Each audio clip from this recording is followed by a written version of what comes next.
Olá, tudo bem? Como vai você? Que bom estarmos juntos novamente aqui no nosso refúgio para ouvirmos a palavra de Deus e podermos estar em comunhão uns com os outros e com Ele mesmo à distância, mesmo online. Este mês de setembro estamos começando uma nova série, a série Resiliência. E durante esse mês nós vamos ver personagens bíblicos que tiveram realmente uma alta resiliência. Vamos tirar lições para a nossa vida. Neste momento, eu gostaria de convidar você para orar e assim vamos introduzir este momento de estudo da Palavra de Deus. Senhor nosso Deus, obrigado por todas as bênçãos que o Senhor tem nos dado, pela vida, pela saúde, e pedimos que abençoe aqueles que talvez não estejam muito bem de saúde, ou a vida deles não está da maneira que eles gostariam. Dê a eles resiliência para suportar esses momentos. A tua presença e a tua bênção esteja conosco ao estudarmos a tua palavra. Em nome de Jesus oramos. Amém. Como é bom a gente poder compartilhar esses momentos juntos e estudarmos a palavra de Deus. Nesta série Resiliência, nós vamos ver algumas lições impressionantes tiradas da vida destes homens e mulheres que encontramos no texto bíblico como exemplos vivos de o que Deus pode fazer por um ser humano que busca fazer a sua vontade e tem a presença de Deus na sua vida. Antes de falarmos do personagem de hoje, eu gostaria de falar um pouquinho sobre a resiliência. Eu fiz uma semana intensiva de mestrado no primeiro semestre desse ano somente sobre este tema, sobre este assunto. E eu vou trazer algumas informações das minhas leituras e estudos, das aulas que eu tive a respeito de resiliência. A resiliência, bom, primeiro vamos ver o termo. O termo resiliência, algo ou alguém que é resiliente, vem da metalurgia. E isso poucas pessoas sabem, porque esse é um termo tão usado hoje em dia para descrever uma pessoa, como uma característica de uma pessoa que é firme, que consegue superar e resistir traumas e problemas, que poucas pessoas sabem que é um termo que vem da metalurgia. Resiliente é um metal resistente. Tão resistente, e aí você pode olhar no dicionário e ver a definição, que quando esse metal é deformado devido a uma forte pressão ou uma força excessiva, ele se deforma, mas ele em seguida volta ao formato original. Essa é a definição de resiliência. Então, algo que se deforma devido ao impacto, à força exercida sobre ele, mas ele consegue voltar ao formato original. Então a gente pode ver, por exemplo, uma chapa de alumínio, né, vamos colocar dessa maneira, que você entorta, você pode entortar uma chapa de alumínio e quando você solta, ela volta ao estado original. Esse é um metal resiliente. Ele não quebra, ele não parte, ele não vai ficar com a marca da dobra ao você fazer pressão sobre ele. Então, por analogia, né, veio a expressão resiliente para uma pessoa que consegue sofrer um trauma, um traumatismo, ou algo uma pressão muito forte sobre ela, e ela retorna ao estado original. Essa é uma pessoa resiliente. Ela consegue superar traumas e situações difíceis na vida. Veja, os resilientes são pessoas geralmente sobreviventes de trauma. E eu me considero uma pessoa resiliente por vários motivos. Uma característica interessante a respeito dos resilientes, e isso eu aprendi na minha semana do mestrado, eu quero passar para você. Fizeram uma pesquisa com adultos diversos, resilientes e não resilientes. Então, veja bem, os não resilientes, e vamos colocar nessas pessoas, não quer dizer que estamos generalizando, mas não quer dizer que todos sejam assim, não tiveram traumas na infância. Mas ao perguntar para elas, para todas essas pessoas, se você pudesse voltar na sua infância e mudar alguma coisa, alterar a sua infância para que você pudesse ter uma infância mais feliz, você voltaria e mudaria? E as pessoas que não tiveram traumas, a grande maioria, e vamos dizer aí 90%, diriam assim: eu gostaria de voltar e mudar minha infância. Olha que interessante. A mesma pergunta feita para pessoas resilientes e pessoas que, ou seja, sofreram traumas. Você gostaria de voltar à sua infância e mudar alguma coisa para que você pudesse ser mais feliz? Ou tivesse uma infância mais feliz? Em outras palavras, você gostaria de tirar o trauma da sua infância? Aquilo de ruim que aconteceu? O resiliente, a grande maioria vai dizer: não, eu não quero voltar lá para mudar a minha infância, para tirar o trauma. Parece um contrassenso, parece algo incompreensível. Por que que alguém, o resiliente, que sofreu um trauma, não gostaria de voltar na sua infância e mudar aquele trauma? Bom, a pessoa resiliente é aquela que superou o trauma, que venceu o trauma, que sofreu tudo aquilo e agora ela se tornou uma pessoa forte devido àquilo. Então, aquele trauma e aquele problema que ela teve que enfrentar fez quem ela é hoje. Então, se ela voltar e mudar a história dela e tirar o trauma, ela não vai ser mais a mesma pessoa. E talvez ela tenha talentos desenvolvidos, habilidades desenvolvidas, sucesso na vida, grandes conquistas que vão desaparecer juntamente com a sua resiliência ocasionadas pelo trauma. Deixa eu dar um exemplo para você poder entender. Eu passei por situações difíceis na minha infância, muito diferente dos meus dois irmãos mais novos. E só eu sei. Eles não têm como saber, porque eles são 3 anos e 6 anos mais novos, então eles não sabiam o que eu passei. Aqueles momentos difíceis que eu passei me tornaram mais introspectivo. Eu tinha que me ficar mais fechado comigo mesmo, e isso me levou a brincar muito mais sozinho do que com meus irmãos ou até com amigos. Trouxe algo negativo quanto a isso, mas isso me tornou resiliente. Veja bem, algumas coisas que foram resultado disso. Uma delas, eu sou um missionário e eu já me mudei, não estou exagerando, pelo menos umas 3 dezenas de vezes, de lugares. Já vivi em 4 continentes diferentes, em 4 países completamente diferentes, com culturas completamente diferentes: Estados Unidos, Brasil, Japão, Bélgica. Eu me adapto muito fácil a qualquer cultura, à língua, ao ambiente, ao local. Isso demonstra que eu sou resiliente, resultado de ter superado o trauma. O fato de eu ter que brincar sozinho desenvolveu a minha capacidade criativa. Na minha época não tinha videogame, eu não tinha algo eletrônico, então os meus brinquedos, eles se tornaram o meu mundo. E eu tinha que criar um mundo paralelo com a minha imaginação. Minha imaginação se desenvolveu. E hoje eu sou escritor. E eu tenho alguns livros, 5 já publicados, mas outros 3 livros, um está em andamento, os 2 que eu já escrevi, resultado dessa imaginação, criada na infância por causa de um trauma, de uma situação que eu vivi. Me tornou resiliente e me trouxe benefícios. Se alguém me perguntar: você quer voltar na sua infância e não passar por aquilo que você passou, tendo mais interatividade com seus irmãos, seus amigos, deixando aquele momento solitário que desenvolveu a sua imaginação, como resultado você não seria um escritor hoje, não teria esses livros, essas histórias mirabolantes e criativas, eu diria: não volto. Eu fico com o trauma, prefiro ser resiliente, ter superado isso de alguma maneira, tem as consequências negativas, mas o positivo é quem eu sou hoje. E eu não abro mão de quem eu sou hoje. Então veja, talvez você seja alguém que passou por traumas. Talvez você seja alguém que enfrentou dificuldades e se você está vivendo cada dia superando isso, você é uma pessoa resiliente.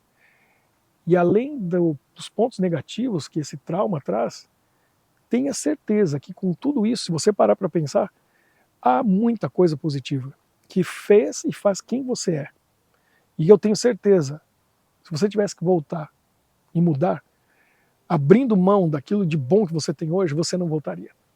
Você agradeceria a Deus pelo trauma, por aquilo que você passou, que te fez mais forte, que te fez mais corajoso, que te fez uma pessoa capaz de enfrentar coisas que a maioria das pessoas não enfrentaria, que tenha coragem de enfrentar situações com a cabeça erguida, sabendo que se eu suportei tudo aquilo e sobrevivi, eu também consigo suportar isso hoje e sobreviver. E aí a gente começa a parar para pensar na geração de hoje. E aí eu sinto em dizer isso.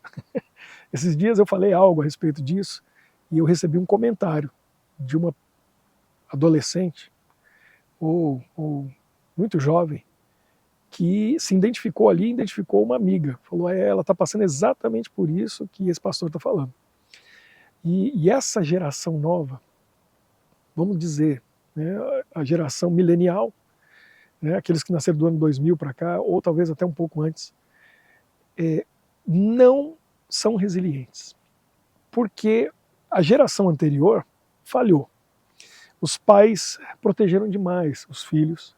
E claro, eu estou falando no caso geral. Há situações específicas que pais sabem muito bem como tratar os seus filhos e como lidar com eles e como educá-los e ensiná-los para serem resilientes. Mas eles não precisaram ser resilientes porque foram muito protegidos. Qualquer problema que tinha na escola, e eu vi isso porque eu fui professor durante alguns anos em algumas escolas, o pai vai lá e briga e defende o filho mesmo quando está errado, né, e transfere para uma outra escola onde as coisas vão ser mais fáceis. Sempre facilitando o caminho e a jornada do filho. Uma geração que premia a todos. Então você tem uma competição, as crianças estão competindo na escola e a medalha é para o primeiro ao último. E o primeiro se sente injustiçado, porque se esforçou, teve a capacidade de chegar em primeiro, e o último se sente humilhado, porque ele sabe que não merece. Não se esforçou, ou por algum motivo, não foi capaz de atingir aquela meta, aquele objetivo. Então, isso criou uma geração muito frágil, que não tem resiliência, e não consegue, como a gente diz, várias expressões, né? O fulano tem couro grosso, apanhou muito na vida, consegue suportar. Então, essa geração fraqueja, desiste, abandona um projeto, um plano, um sonho muito fácil, muito fácil. Na primeira barreira, na primeira dificuldade, na primeira desavença, no primeiro contratempo, abandona, desiste. E aí nós vemos o resultado nos casamentos, né? Nós vamos falar sobre isso durante essa série, que são abandonados na primeira dificuldade. Eu vejo nessa geração em quantos casamentos, eu vejo filhos de amigos meus, 1 ano de casado, e abandonou. Não, vou partir para outra, e vai acontecer isso novamente, segundo, terceiro casamento. Por quê? Porque não tem resiliência no relacionamento, no casamento. Então, a resiliência é algo muito positivo, mas ela é resultado de uma pessoa que se esfolou na vida, que ralou, que sofreu, que apanhou e superou tudo isso. E por isso hoje ela enfrenta tudo com a cabeça erguida. Ela é uma pessoa resiliente. Vamos para o texto bíblico, vamos ver o primeiro personagem dessa série. O personagem de hoje, sem dúvida nenhuma, o maior resiliente do universo. Vamos colocar dessa maneira. Porque ele perde só para um outro. Jó. Ninguém tem dúvida, quem conhece a história bíblica, de que Jó foi o personagem bíblico mais resiliente. Como eu disse, só perde para um outro. Há pastores, teólogos, professores de Bíblia, e eu tenho visto isso aqui na Europa, que acreditam que o livro de Jó é uma parábola. Não creem nele como uma história, né, com H, não é história. Não é um livro histórico, mas é um livro poético, contando uma ficção da qual nós podemos tirar lições. Eu não creio, eu creio que o livro de Jó, nós acreditamos que foi escrito por Moisés, foi revelado por Deus a ele quando ele estava no Monte Sinai, naqueles 40 dias, conversando com Deus, e Deus deu para ele essa informação porque ele sabia como isso seria importante para a raça humana, para nós conhecermos a história deste homem, da cidade de Uz. E resumindo, né, a história de Jó, porque nós vamos tirar aqui algumas lições do porquê ele era tão resiliente. Jó, ele perde tudo. E a gente conhece ali no capítulo 1, capítulo 2, o debate que houve entre Deus, o Criador, e Satanás, que apareceu entre os filhos de Deus para uma reunião no céu por 2 vezes. E ali Deus autoriza ele, o tira a cerca de proteção que estava ao redor de Jó, as bênçãos que ele deu a Jó, para que Satanás pudesse tocá-lo. E aí ele faz isso uma vez, e faz isso uma segunda vez, mas Deus não permitiu que tocasse a sua vida, apenas aquilo que ele tinha, possuía. E ele perde 7 filhos e 3 filhas, e aqui descreve que ele tinha 7.000 ovelhas. Faça a conta nos valores de hoje. 3.000 camelos, 500 juntas de boi, 500 jumentas, e era também muito numeroso pessoal ao seu serviço, de maneira que este homem era o maior de todos os do Oriente. Então, no Oriente, onde ele vivia, na terra de Uz, ele era o homem mais rico. Ele era o bilionário da região. E justamente esse, que era tão abençoado por Deus, perde tudo. Ele não amaldiçoou a Deus, não culpou a Deus. Ele disse: de Deus eu recebi tudo, Deus tomou, bendito seja o Senhor. E aí Satanás faz uma segunda proposta para Deus, dizendo que, bom, se tocar nele, ele vai amaldiçoar. E Deus autorizou, mas falou: não toque na sua vida. E aí ele perde a saúde. E isso é mais íntimo, né? Porque enquanto você tem saúde, você tem mais resiliência para resistir às tribulações e os problemas ao redor. E Jó agora perde a sua saúde e fica numa situação deplorável, sofrendo muito. Mesmo assim, ele não culpou a Deus. Como ele não conseguia, o inimigo de Deus, Satanás, não conseguia fazer Jó ceder através daquele conflito externo, mesmo físico, ele começou a atacá-lo de dentro para fora, com as ideias. E para isso usou 3 amigos. Os amigos vieram, ficaram de luto com ele durante uma semana e depois começaram a argumentar com ele. Segundo a crença da época, Jó, você pecou, você tem feito algo de errado, porque Deus te abençoou tanto, não iria tirar todas essas bênçãos e te amaldiçoar dessa maneira se não houvesse pecado na sua vida. Ele falou: eu não tenho pecado algum. Consciente ou inconsciente, ele começou a analisar e pensar. E Deus não faria isso por um pecado inconsciente, meu, um pecado secreto. Não é o Deus que eu sirvo, que eu adoro. Então, eu não sei o que está acontecendo, mas não é Deus. E aí um argumentava, outro argumentava, e outro argumentava, e foi indo, até que chega o momento que Jó diz a frase, para mim, mais forte de toda a Bíblia. O versículo mais forte de toda a Bíblia. Infelizmente, a tradução em português não está como em outras línguas, tirada do hebraico de uma maneira mais clara e direta. Mas depois que chegou toda aquela pressão dos amigos, Jó fica indignado e ele começa a falar sobre a fé dele, sobre o Deus dele, e aí chega um ponto que ele diz essa frase, né, tremendamente forte. Ele diz o seguinte: ainda que ele me mate, nele confiarei. Há um único outro momento na Bíblia que eu vejo uma fé desse tamanho, é no momento que os 3 amigos de Daniel são jogados dentro da fornalha. Porque foi exatamente a mesma coisa que eles disseram e fizeram. Ainda que nós queimemos, nele confiaremos. Ainda que ele deixe a gente queimar nessa fornalha, a gente não vai adorar essa estátua. Isso é muito forte.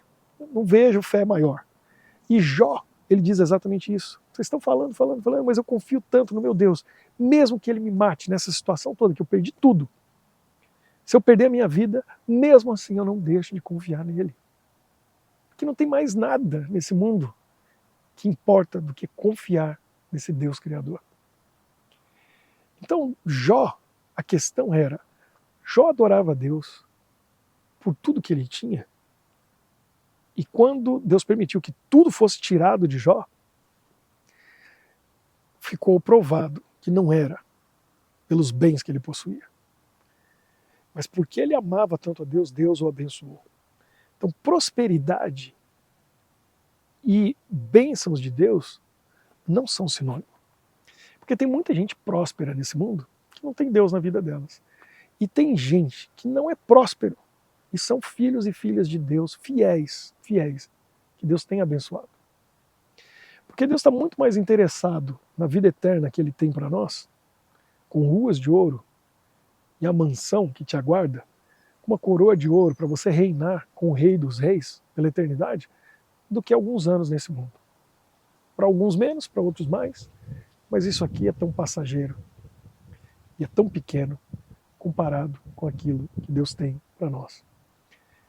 Jó tinha sido muito abençoado por Deus nesse mundo. Era um homem próspero e ali era sinônimo das bênçãos de Deus. Mas ele continuou sendo próspero quando perdeu tudo, porque ele continuou na presença de Deus, ele continuou amando a Deus, servindo a Deus, adorando a Deus, apesar de não entender o que estava acontecendo. Jó é o maior exemplo de resiliência.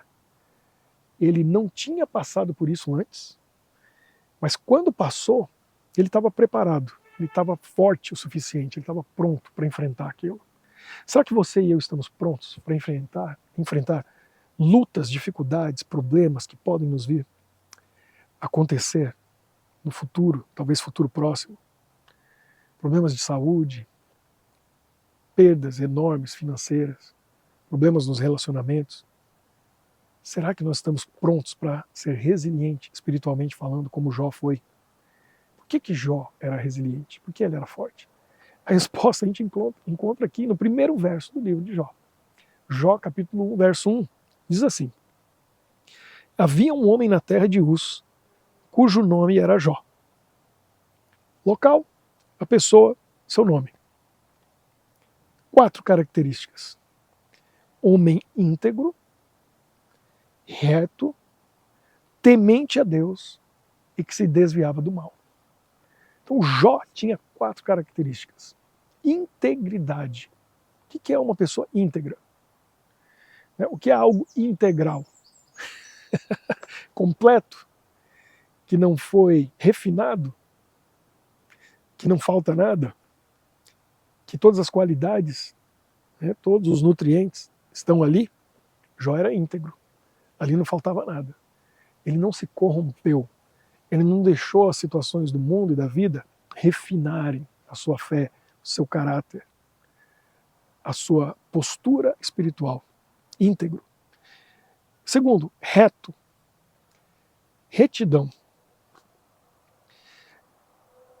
Na Bíblia nós vemos tantos exemplos no Velho Testamento de Deus falando a nós: se não desviares os teus pés e guardares os meus mandamentos, se não desviarem para a direita ou para a esquerda, se andarem retamente, dá uma olhadinha lá no Salmo 84, 11. Se andares retamente. Então, retidão é um requisito para uma pessoa resiliente espiritualmente falando. Não se desviar nem para a direita nem para a esquerda. Esse é o caminho, é aqui que eu vou seguir. Eu vou em frente, eu não desvio. Então, Jó era íntegro e reto, temente a Deus.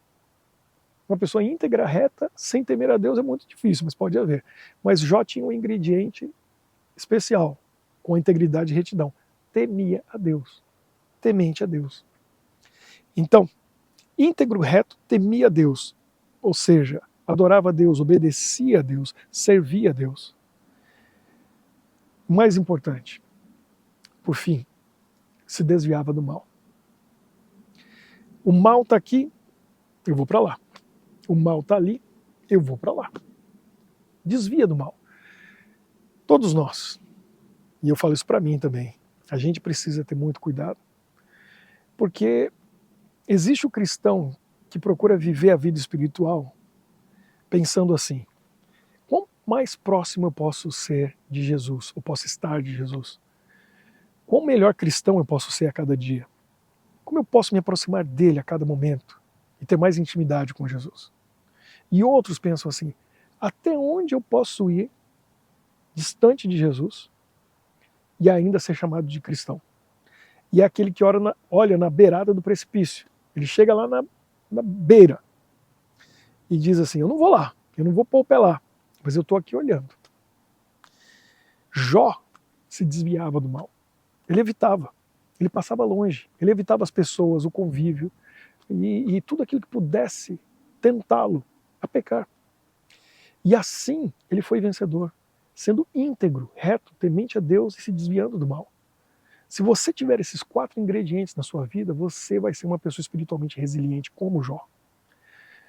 Agora tem um outro elemento, um quinto elemento aqui na história de Jó, que deixa claro para nós por que ele era tão resiliente espiritualmente.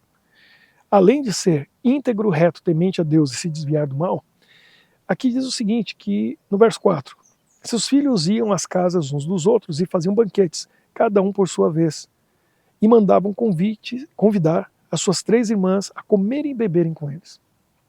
Decorrido o turno de dias de seus banquetes, chamava Jó seus filhos e os santificava. Ele cuidava da sua família e cuidava da vida espiritual da sua família. Ele orava com eles e por eles. Diz aqui mais, levantava-se de madrugada e oferecia holocaustos, segundo o número de todos eles. Ele fazia um altar para cada um dos filhos, um para cada um, e oferecia um sacrifício a Deus, porque ele se preocupava com a vida espiritual da sua família. Pois dizia, talvez tenham pecado os meus filhos e blasfemado contra Deus em seu coração. Ele se preocupava com possíveis pecados. Talvez ele tinha educado, ensinado bem, sabiam que eram filhos de Deus, os seus filhos. Mas ele sabia que havia o risco, por acaso, naquelas festas, eles terem pecado contra Deus. E o Jó não deixava espaço para a possibilidade de perdê-los. Ele intercedia por eles, ele orava por eles, e ele erguia holocaustos diante de Deus por cada um deles. Esse era o amor que ele tinha. Ele era verdadeiramente o sacerdote do lar. E aí, no final do verso 4, verso 5, diz assim, assim o fazia Jó continuamente. Ele tinha consistência. Jó não fazia isso dia sim, dia não, semana sim, semana não, mês sim, mês não. Todos os dias. Sempre, continuamente ele fazia isso. Ele era um homem da oração na madrugada. Ele era um homem que sabia o poder que havia na intercessão e na oração pelos seus filhos, por quem precisava, por quem necessitava. E era assim que Jó vivia. Você tem o desejo de ter resiliência espiritual? Nós vamos conversar sobre isso durante todo esse mês. E realmente é um assunto muito importante. O exemplo de Jó é o primeiro. Porque Jó, através desse livro maravilhoso, nos mostra que a pessoa que talvez mais sofreu nesse mundo, nessa vida, que perdeu literalmente tudo, só não a vida, foi fiel a Deus e permaneceu fiel a Ele em todos os momentos, porque era íntegro, reto, temente a Deus, se desviava do mal e orava nas madrugadas, intercedendo. Está aí o segredo, está aí a receita. Coloque isso em prática na sua vida. Deus vai te abençoar e Ele vai te dar resiliência. Porque muitas vezes Deus não nos livra dos problemas e dificuldades dessa vida. Mas uma coisa nós podemos contar, com a presença de Deus enquanto estamos sofrendo, enquanto estamos passando por aquele momento difícil, e com as ferramentas que Ele nos dá. A resiliência é uma das maiores. E Deus concede forças para vencer para aqueles que seguem a fórmula de Jó. Vamos orar. Senhor nosso Deus, obrigado pelo exemplo de Jó, coisa linda e maravilhosa, ver que um homem como nós, que viveu nesse mundo e sofreu tanto, pôde vencer em cada momento, cada dificuldade, em cada luta, em cada perda que ele teve, porque ele era resiliente espiritualmente devido às suas decisões e à sua constância em permanecer em Ti. Ajuda-nos, Pai, a sermos íntegros, retos, tementes a Ti, a desviar-nos do mal e também a buscarmos a Ti na oração de intercessão na madrugada. Abençoe a cada um que acompanhou este momento, esteja com eles e suas famílias, e nos dê resiliência, em nome de Jesus. Amém. Deus abençoe você e espero que você esteja conosco na próxima semana, quando vamos continuar com o próximo personagem bíblico que nos traz lições de resiliência. Um forte abraço e até lá.